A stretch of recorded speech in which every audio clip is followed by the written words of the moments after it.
Graça e paz, boa noite, Deus abençoe a todos. Na primeira carta de João, aqui no capítulo 3º ainda, no 3º capítulo, verso 8º, João deixou claro, deixou evidenciado que aquele que vive habitualmente no pecado é do diabo, pois o diabo peca desde o princípio. Para isto, o Filho do Homem se manifestou, para destruir as obras do diabo. Graças a Deus, pela palavra de Deus. João deixa firme aqui o alerta. Aquele que vive em função, que vive na prática contínua e permanente do pecado, do erro, do engano, da mentira, ele é do diabo. Ele não tem nada com o Deus que é pura verdade, tá? Jesus Cristo se manifestou para destruir as obras do diabo. Ponto. Jesus Cristo é aquele que destruiu as obras do diabo, que libertou, que resgatou todo aquele que nele crê do reino das trevas, ou seja, do reino da mentira, do reino do medo, do reino do pecado, para o reino da luz, para o reino de Deus. Então, livres do poder do diabo. A máxima de Jesus em relação ao diabo, em relação a Satanás, é resistir ao diabo e ele fugirá de vós. Então, resistam às ofensivas do diabo, porque resistindo, ou seja, permanecendo no reino da luz, permanecendo em Cristo Jesus, certamente ele se afastará, tá? Esse é o ensinamento de Jesus em relação aos ataques do maligno e do inimigo, ou seja, resistir permanecendo em Cristo, até que cessem as investidas de Satanás, porque o poder dele é limitado, o poder do diabo em relação à humanidade, ele é limitado, tá?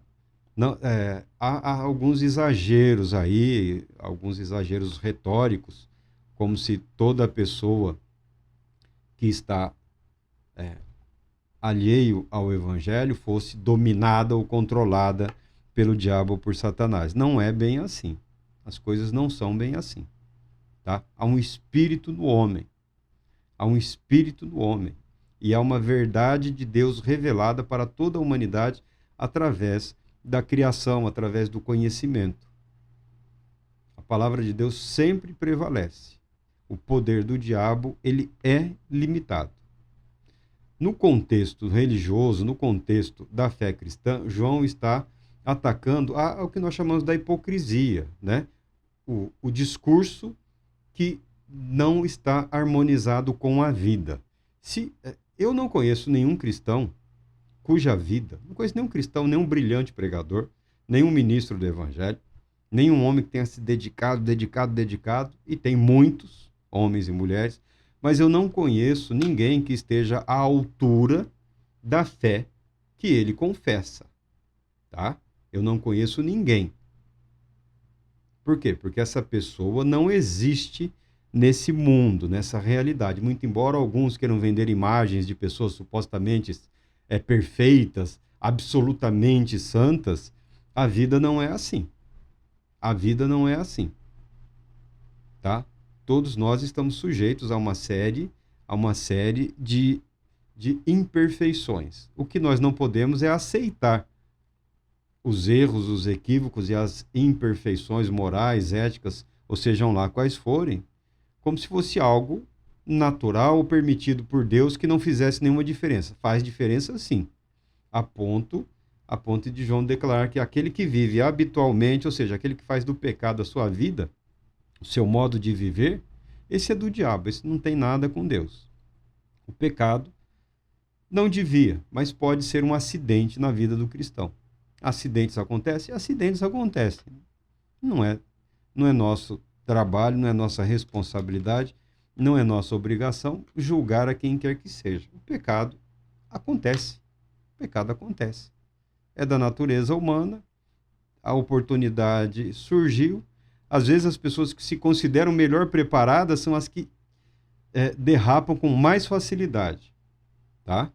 Porque confiar em si mesmo é um grande risco, é um grande perigo. Depender de Deus em tudo e em todas as circunstâncias é um caminho que nos traz sempre maior segurança. Mas naqueles dias estavam surgindo pessoas, aí você entende essa ligação que ele faz. daquele que faz da vida um hábito de pecar, aquele que vive em pecado, ele é do diabo.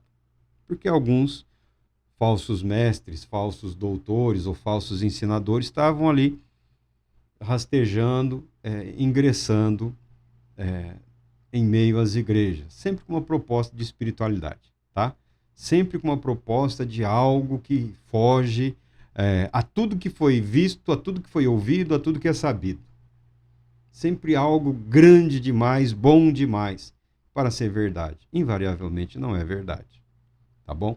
Em termos de possibilidade humana de expressar plenamente esse contexto de espiritualidade.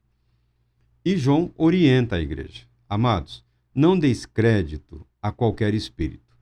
Antes, avaliai com cuidado se os espíritos procedem de Deus, porquanto muitos falsos profetas têm saído pelo mundo. Tá? Outros textos dizem, provai. Provar é avaliar. Provar é testar. Tá? Deste modo, podeis reconhecer o Espírito de Deus. Todo espírito que confessa que Jesus Cristo veio em carne é de Deus. Mas todo espírito que não confessa Jesus não provém de Deus.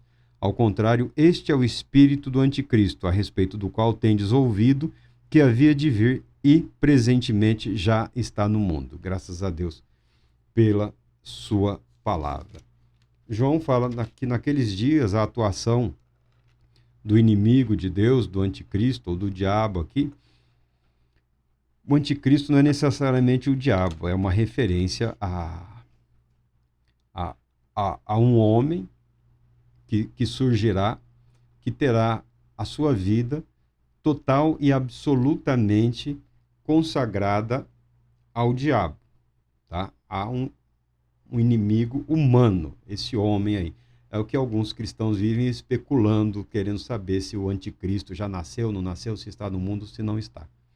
João fala que já havia vários anticristos, pessoas que disponibilizavam a sua vida, o seu ser, a serviço do próprio diabo. Tá?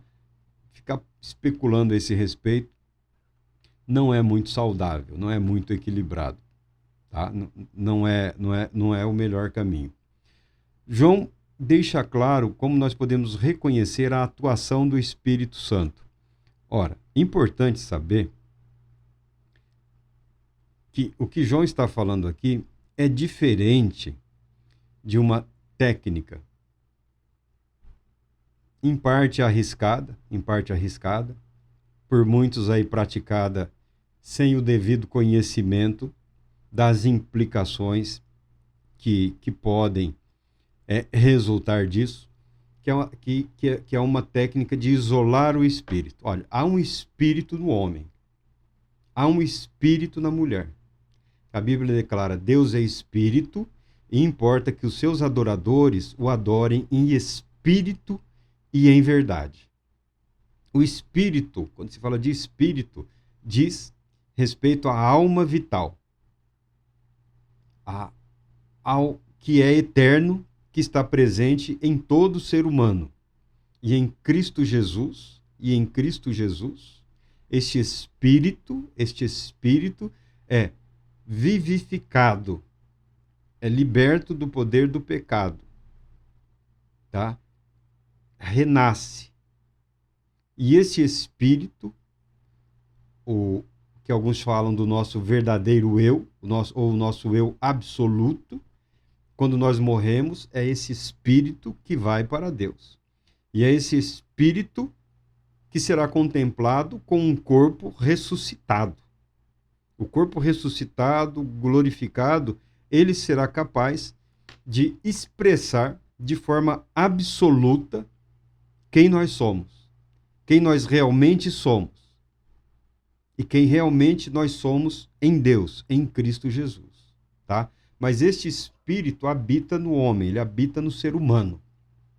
Nós temos consciência, como o espírito do homem se expressa através da consciência, através da nossa consciência.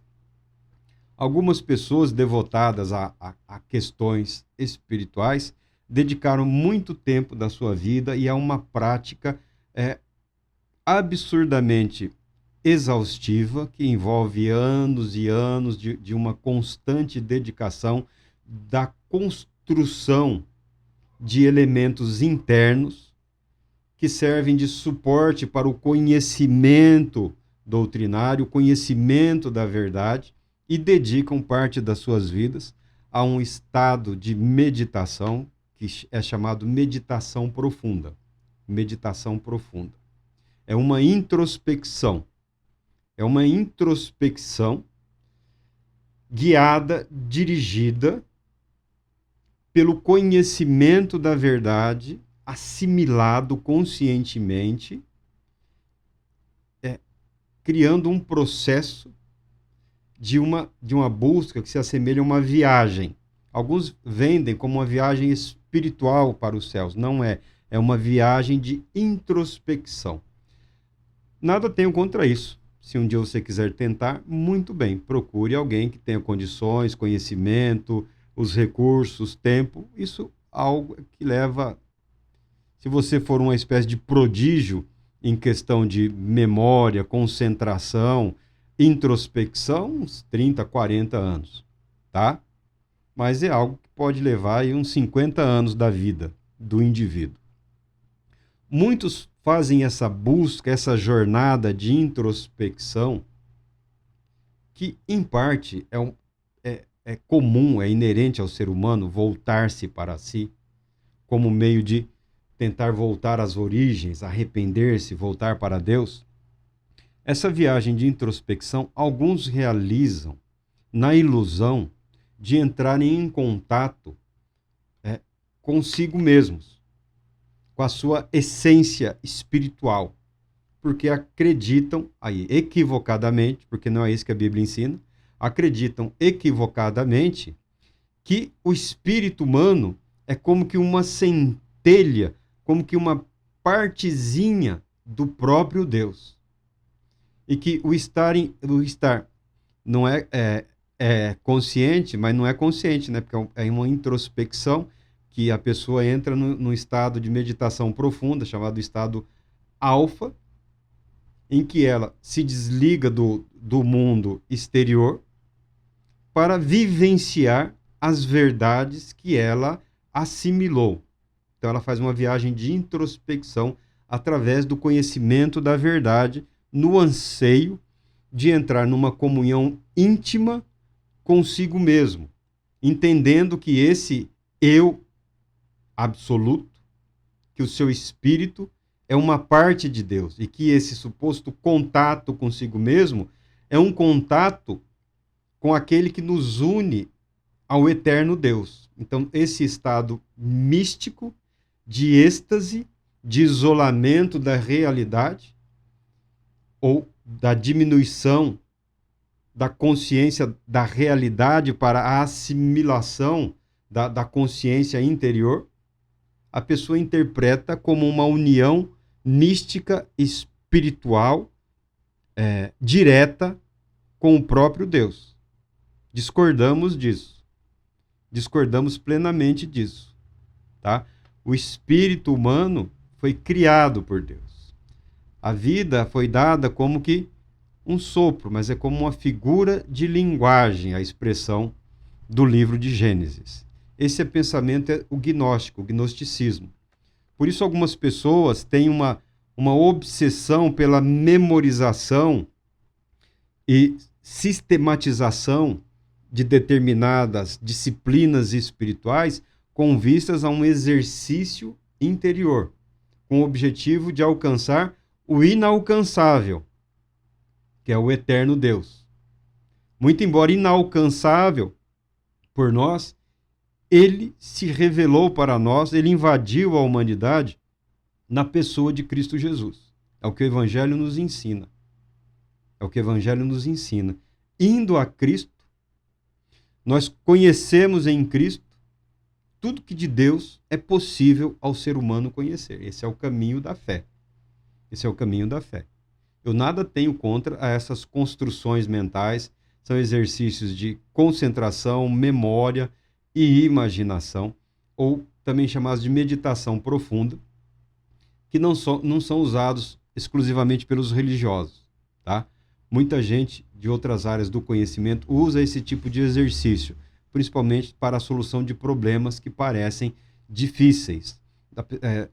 Você talvez tenha sido até orientado assim por algum professor. Se você teve um bom professor, ele te orientou, olha, tá difícil? Para um pouco, respira, descansa, para de forçar a sua mente, o seu cérebro, que a resposta virá, que a solução virá, pelo menos o caminho para alcançar.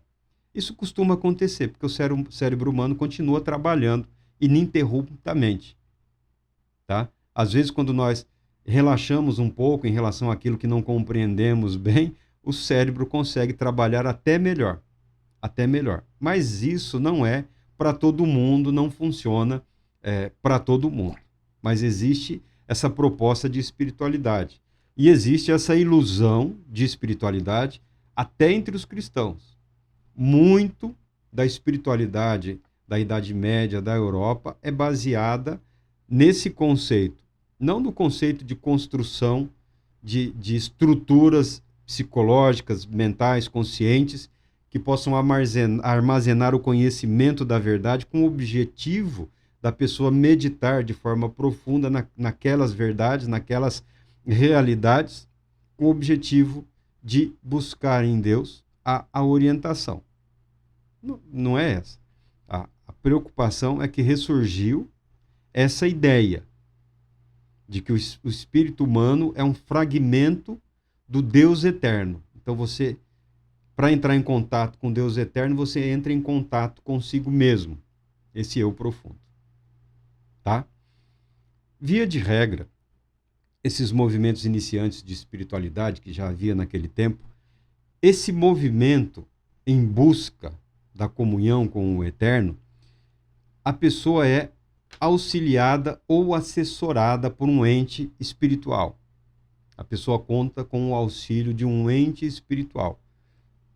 Muito parecido com o modelo da literatura apocalíptica. Uma viagem espiritual, uma viagem para um mundo desconhecido em que a pessoa conta com o auxílio de um anjo ou de um espírito ou de alguém que vem dos mortos especificamente para guardá-lo e protegê-lo durante aquele evento. Na cabeça de alguns cristãos daquela época, esse movimento aproximou as pessoas, convenceu alguns, atraiu alguns. Por que atraiu alguns? Porque o pecado não era um problema nesses movimentos. O padrão moral do judaísmo, do cristianismo, não existia nesses movimentos. Você pode viver como você quiser, você pode falar o que você quiser, você pode beber o que você quiser, você pode comer o que você quiser, você pode se vestir como você quiser, você pode fazer o que você quiser, porque o corpo não significa nada. O que importa é o espírito, é o tal do espírito, o espírito. Tá bom? É mais ou menos isso que era ensinado e que ainda hoje é ensinado. Que algumas pessoas estão aí, você vê o erro, o abuso, o ridículo, elas estão sendo inseridas nessas doutrinas que já estavam equivocadas lá atrás.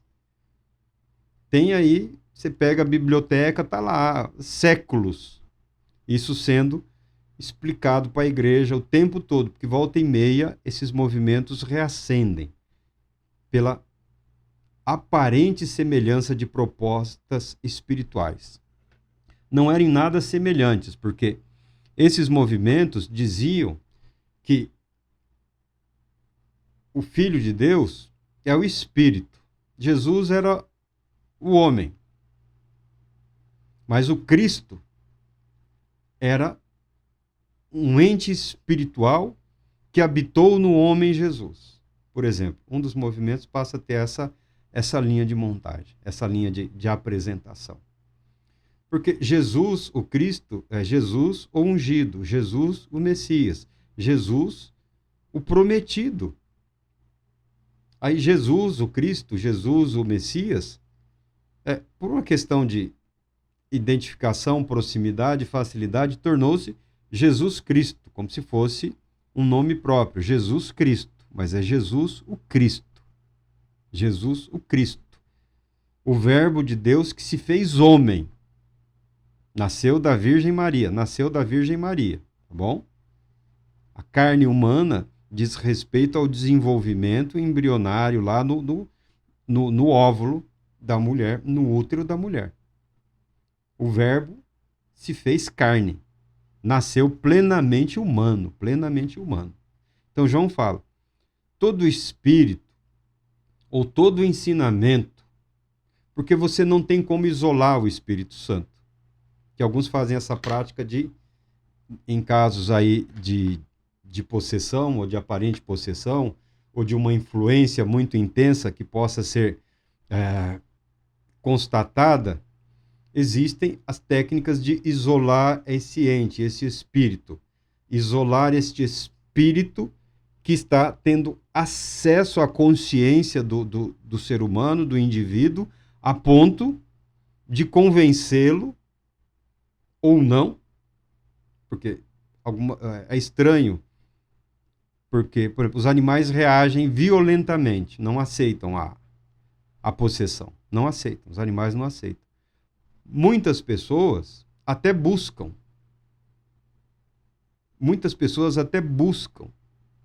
a possessão como um meio de se obter ou realizar, ou se realizarem através dessas práticas. O cristão não busca.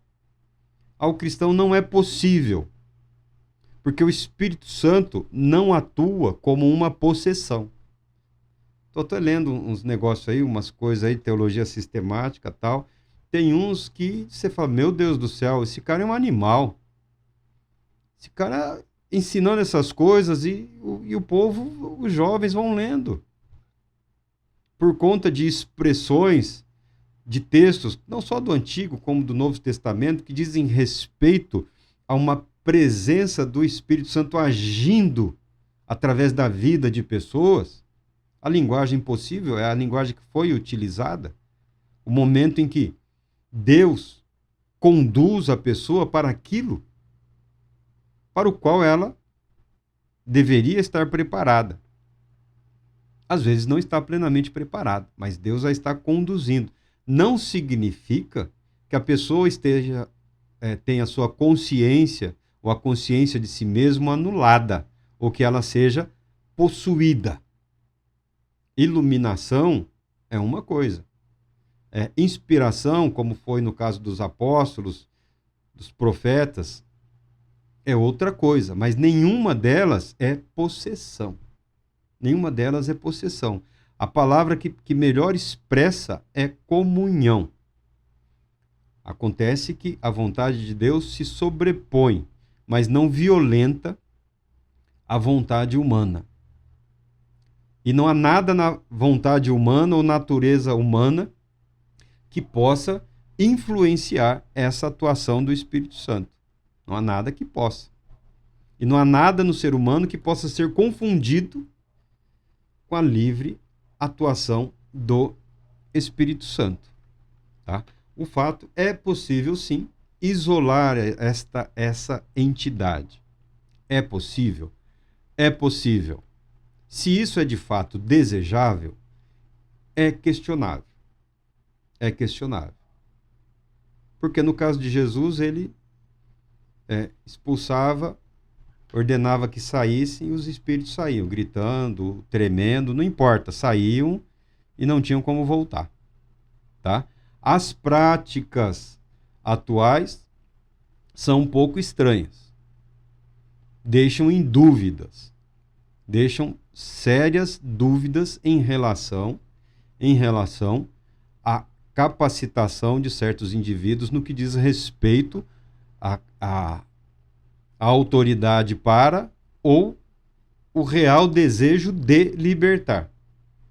O que existe muito hoje é o exibicionismo, em alguns casos até a coreografia. Pode até ter sido que aquela pessoa passou pela libertação e tal, mas isso, como é apresentado, aparentemente é uma teatralidade. Está sendo teatralizado. Algo que ocorreu, aconteceu, mas o que está mostrando ali é um teatro, é meio que combinado.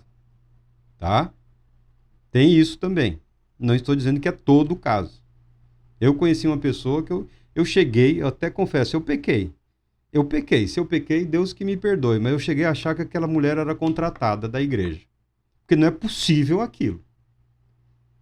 Não é possível um ser humano que está todo dia endemoniado. Você não vê isso. Não tem esse negócio. Não é assim. Mas esse sou eu. Eu tenho meus pensamentos aí e eu erro. Não tenho nenhum problema de dizer que eu estou sujeito a falha. Agora, o ensinamento da palavra de Deus é: o Espírito Santo é aquele que confessa, é aquele que testemunha a verdade de que Jesus Cristo veio ao mundo em carne, e a verdade que se aprendeu lá no credo apostólico. Nasceu da Virgem Maria, viveu, sofreu, padeceu sobre Pôncio Pilatos, foi condenado à morte, foi crucificado, morreu, ressuscitou ao terceiro dia.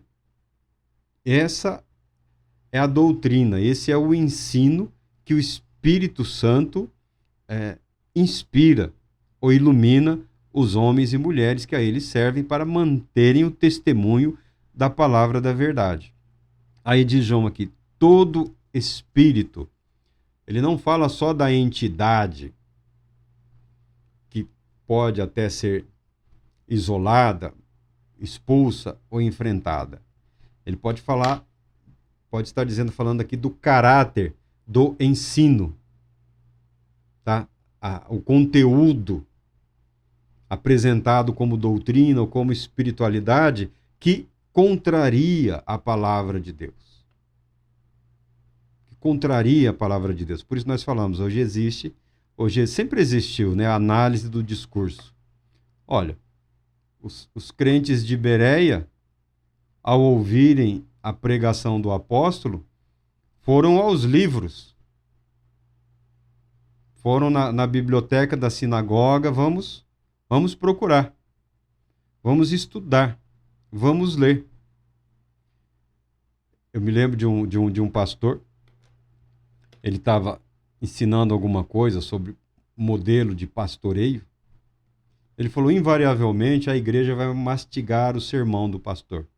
Então, prepare sermãos para serem mastigados. Prepare sermãos que alimentem o povo. Prepare sermãos que induzam as pessoas a procurarem a verdade na palavra de Deus. Preparem sermãos que não seja um sermão gourmet. Ah, eu gostei. Ah, eu não gostei. Ah, já ouvi melhor. Ah, repetiu de novo. Prepare um sermão para ser mastigado, que alimente quem precisa ser alimentado, que instigue a consciência que precisa ser instigada, que mova os sentimentos e emoções daqueles que estão paralisados. Então não tenha medo de que mastiguem o seu sermão.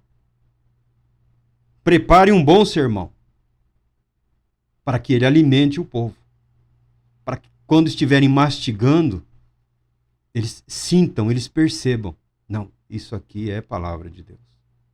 Isso aqui tem compromisso com a verdade. Isso aqui glorifica o nome do Senhor Jesus. Isso aqui nos coloca no nosso devido lugar. Isso aqui desmascara as obras do diabo.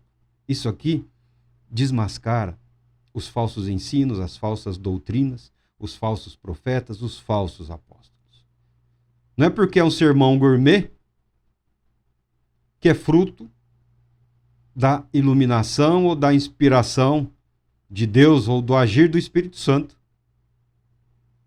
É só um sermãozinho com um tempero à moda da casa. João já declara toda essa verdade naqueles dias, naqueles tempos. Gente, não é show. Gente, não é espetáculo. Gente, não é para qualquer um. Povo de Deus, isso não tem nada a ver com Deus. Isso não tem relação com o Evangelho. Essa espiritualidade proposta, ela é doentia, ela é demoníaca, ela é satânica.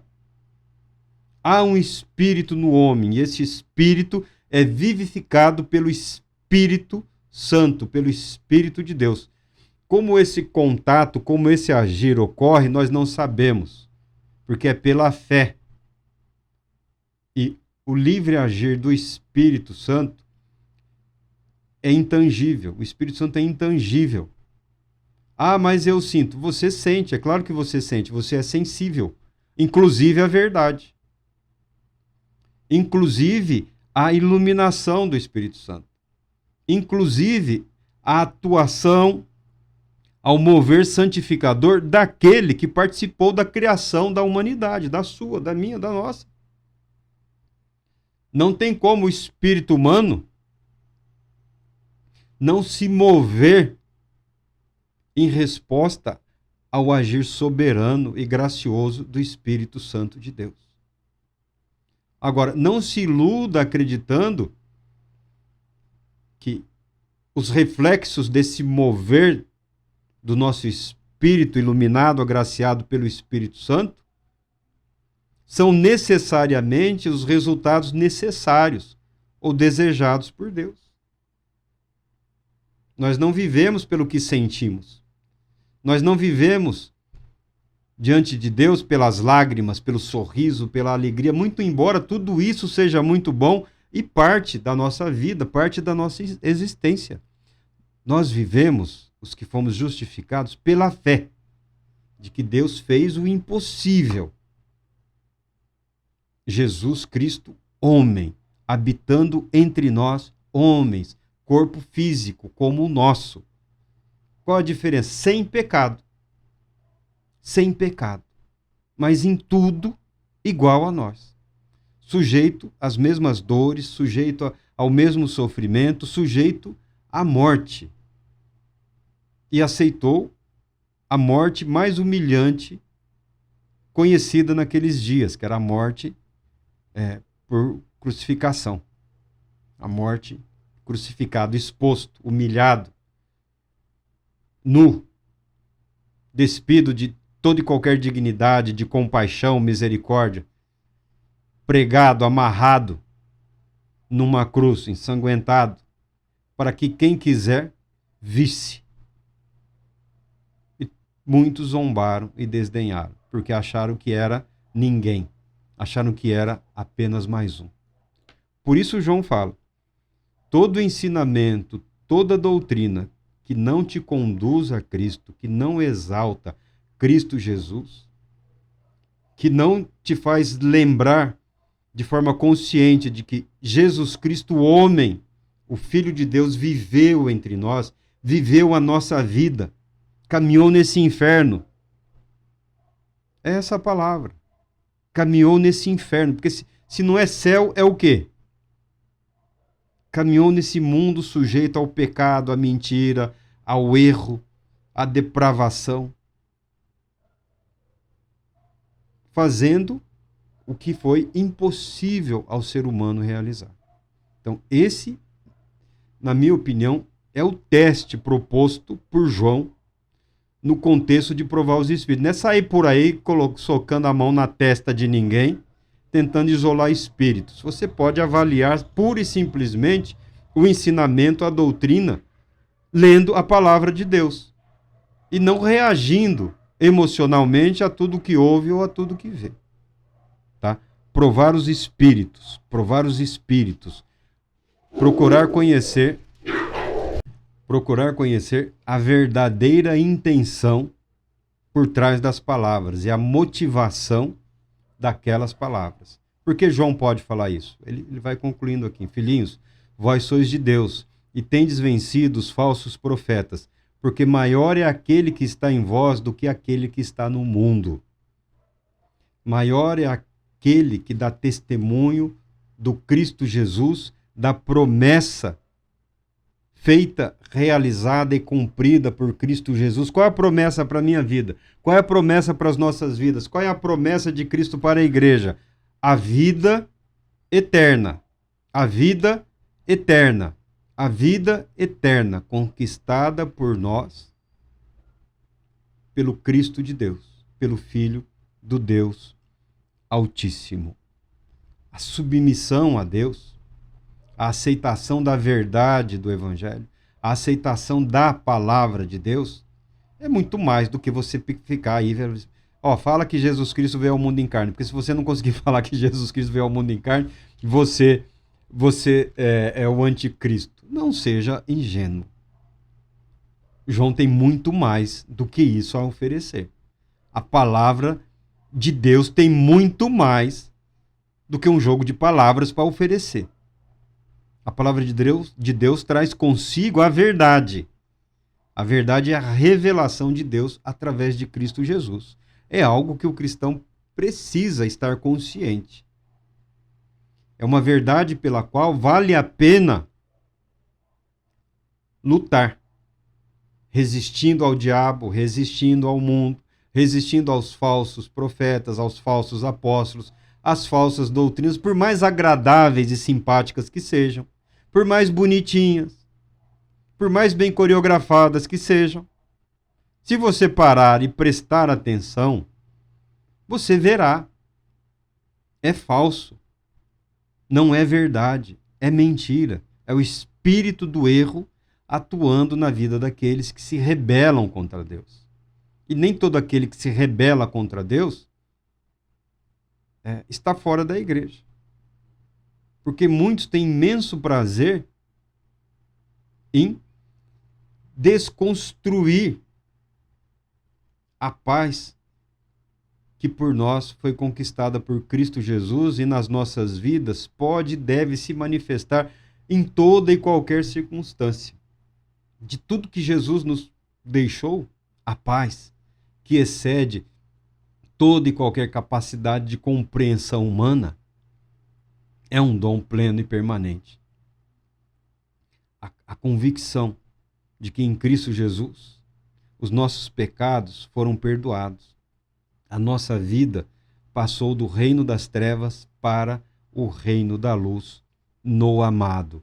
E ele é poderoso e fiel para cumprir o que nos prometeu, desde que aceitemos o compromisso de permanecermos nele, não permitindo que o pecado seja a nossa rotina. O pecado não seja a verdade do nosso dia a dia. Mas sim, até a luta contra o pecado, sim. Está lutando? Continue lutando. Se quiser dar-se por vencido e render-se a Cristo, melhor ainda. Pai, me perdoa, eu sou pecador. Sem a tua graça, sem a ação do teu Santo Espírito, eu por mim mesmo não sou capaz. Amém. Já encurtou o caminho.